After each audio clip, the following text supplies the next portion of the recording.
ಕಬಾಬ್ ತಿನ್ನುವಾಗ ಗುರಾಯಿಸ್ದ ಅನ್ನೋ ಕಾರಣಕ್ಕೆ ಕಿರಿಕಾಗಿದೆ. ಎರಡು ಗುಂಪುಗಳ ನಡುವೆ ಆಗಿರುವಂತಹ ಕಿರಿಕಿದು.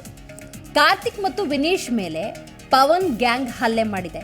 KR ಪುರಂ ಠಾಣಾ ವ್ಯಾಪ್ತಿಯ ಆನಂದಪುರದಲ್ಲಿ ನಡೆದಿರುವಂತಹ ಘಟನೆ ಇದು. ಇನ್ನು ಮೀಸೆ ಚುಗುರದ ಹುಡುಗರು ರೌಡಿಸಮ್ ಹುಚ್ಚನ್ನು ಏರಿಸ್ಕೊಂಡಿದ್ದಾರೆ ಅನ್ನೋದಕ್ಕೆ ಇದೊಂದು ಸ್ಪಷ್ಟ ನಿದರ್ಶನ. ಕಬಾಬ್ ತಿಂತಾ ಇರ್ತಾರೆ, ಯಾರನ್ನೋ ಗುರಾಯಿಸಿದ್ರಂತೆ. ಆ ಗುರಾಯಿಸಿದ್ದಾರೆ ಅನ್ನುವ ಕಾರಣಕ್ಕಾಗಿರುವಂಥ ಕಿರಿಕಿದೆ. ಎರಡು ಟೀಮ್ಗಳ ನಡುವೆ ಬಡಿದಾಟವೇ ನಡೆದೋಗಾಗಿದೆ.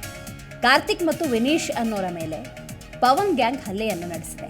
KR ಪುರಂ ಠಾಣಾ ವ್ಯಾಪ್ತಿಯಲ್ಲಿ ನಡೆದಿರುವಂತಹ ಘಟನೆ, ಆನಂದಪುರದಲ್ಲಿ ನಡೆದಿರುವಂತಹ ಘಟನೆ ಇದು.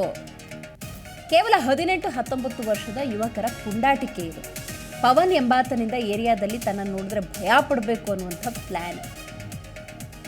ಸೊ ಹರೆಯದ ಕೆಲವೊಂದು ಕ್ರೇಜ್ಗಳಿವೆಲ್ಲ. ಗಲಾಟೆ ಯಾಕೆ ಮಾಡ್ಕೋತೀರಾ ಅಂತ ಬುದ್ಧಿವಾದ ಹೇಳೋದಕ್ಕೆ ಮುಂದಾದವರಿಗೂ ಕೂಡ ಅಟ್ಟಾಡಿಸ್ಕೊಂಡು ಹೋಗಿ ಇಲ್ಲಿ ಹಲ್ಲೆ ಮಾಡಲಾಗಿದೆ. ದಮ್ಮಯ್ಯ ಬಿಟ್ಬಿಡ್ರಪ್ಪ ಅಂತ ಹೇಳಿದ್ರು ಕೂಡ ಕೆಳಗೆ ಬೀಳಿಸಿ ಹಿಗ್ಗಾಮುಗ್ಗ ಥಳಿಸಿದ್ದಾರೆ ಈ ಪುಂಡರು. ಅಷ್ಟೂ ಸಾಲದು ಅಂತ ಮನೆ ಹತ್ತಿರ ಹೋಗಿ ಫಾಲೋ ಮಾಡ್ಕೊಂಡು ಹೋಗಿ ಮಾರಕಾಸ್ತ್ರಗಳಿಂದ ಹಲ್ಲೆ ಮಾಡಿದ್ದಾರೆ.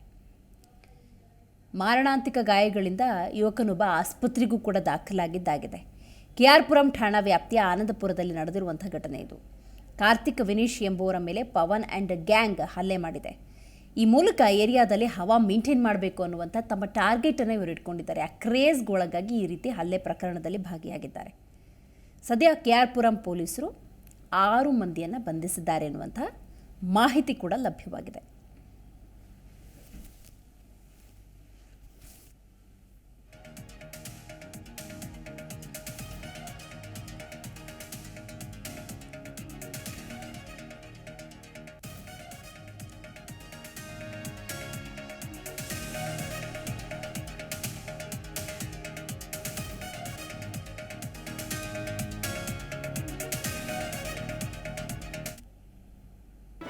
ಜಿ ಕನ್ನಡ ನ್ಯೂಸ್ ಈಗ ನಿಮ್ಮ ಮನೆಯಲ್ಲೇ ನೋಡಿ.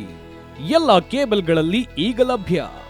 ಸನ್ Direct 292, Jio TV 1334, U digital 162, city cable 51, GTPL 17, Abhishek cables 821, rockline telecommunication 51, Shri Basaveshwara number 60, Vinayaka digital number 53, in digital number 896ರಲ್ಲಿ.